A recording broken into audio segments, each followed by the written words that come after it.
আপু তোমার নাম কি? আপু তোমার নাম কি?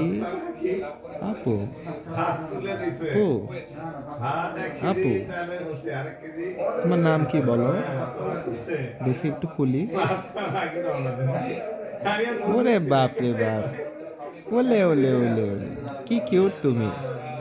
তুমি পরে দে। আচ্ছা, আমার ভাস্তি। ওয়াও!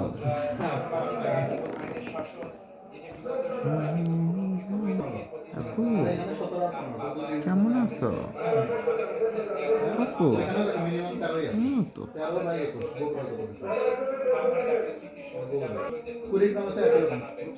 কত ভাইয়া? বরফের পাহাড় আছে বাংলা 17 তাহলে তো ঠিকই আছে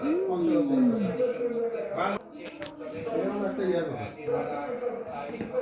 এরকম তুমি চিন্তা করতেছো যেমন বগুড়া শহরের থেকে আমি ঠান্ডা বেশি না হ্যাঁ ওরকম কিন্তু সকালে তুমি শহরে ছিলা ভাইয়া আমি তো শহরেও ছিলাম, গ্রামের দিকেও গেছিলাম। আমি কি একই রকম শহরের মতো আমাদের সহকর্মী গ্রামে আরো বেশি কথা বলছিলেন ঠান্ডা। ওনারা আমাদের সহকর্মীরা একেকজন যে যে পয়েন্ট টুপি বলো সেখান থেকে আসলে খুব বেশি আমি তো এইটুকু বললেই কোন টুপি? আসলে খাওয়া করতে পারছি ওইটুকু